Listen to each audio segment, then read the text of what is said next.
نبی صلی الله علیه وسلم فرمایي غدر مکوئ، غدر دوکه دې ته ویل کېږي. ورونو ته یو سړي ته ووایې چې زما او ستا په منځ کې دشمني ده، خو زه تا نه وژنم، تا ته امن حاصل شلو، آزاد ګرځه.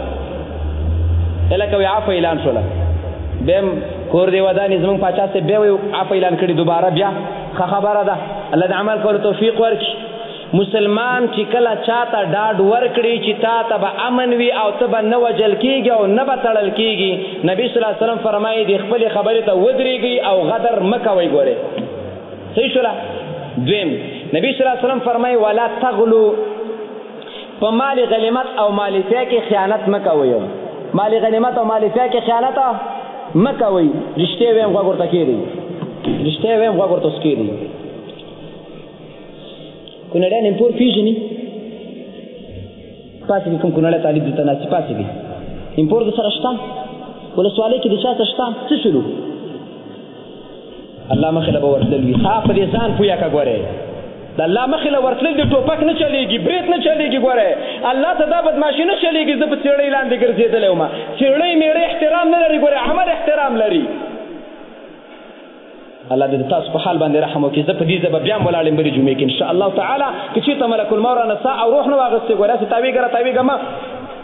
خیانت مه کوئ، بوټان مه پټوئ، ګاډي مه پټوئ، ټوپکې مه پټوئ، کباړ مه پټوئ، مه کوئ دا کار. خیانت مه کوئ مال غنیمت.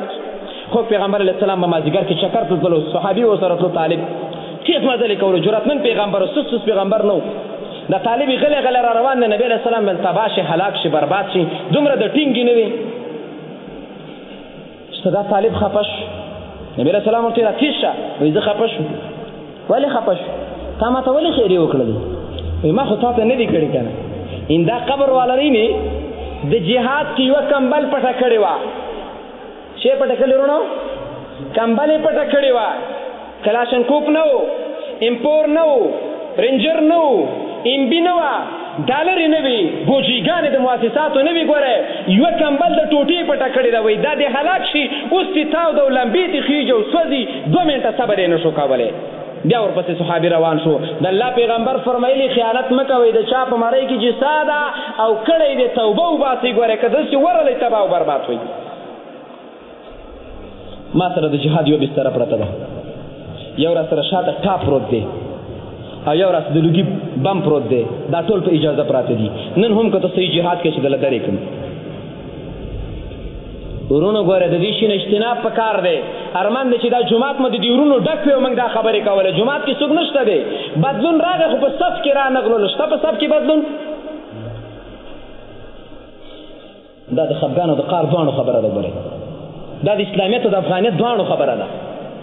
نو ورونو دوکه مه کوئ. ګورئ که چاته مو چې نه وژنو څپېړه م ورکړه، رسول صلی الله علیه وسلم فرمایي جنت ته څه کوي چې د جنت نه د 40 کاله په مسافت باندې به لرې پروت وي، جنت نشي لیدلی. غلا مه کوئ، خیانت مه کوئ، ټوپکې مه پټوئ. د جهاد او د سنګر په نوم باندې غلا مه کوئ. که ته سنګري د تا نه زه کلک سنګري یم. یو کس راته وویل وایي ستا خو څوک د جهاد تعارف نه کوي، مالې ولې بیا ته جنت راکوې چې تعارف درته وکړم؟ جنت راکې والی کې مې دلته چې اوس درته په دې موټر سایکل 2 منټو کې درته په ټیکس په 10 منټو کې درته مات شوي بم ځای ښیم چې چا به یې ښودی انشاءالله تعالی. بیا ته والی کې مې جنت ته مې بیا د شلې کوي. زما پلار مجاهد و، ما ستا پلار مجاهد و، پلار خو د کنعان هم پیغمبر نو کنعان سره خبرې کوو، تاسو خبرې کوو که نه.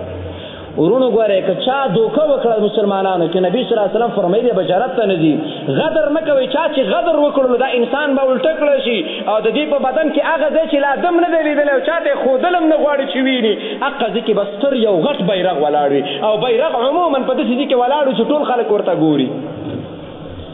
الله الله دا د غدر کار دی. ښه توپانچه مه پټوه.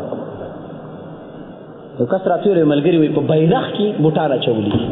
انا لله وانا الیه راجعون.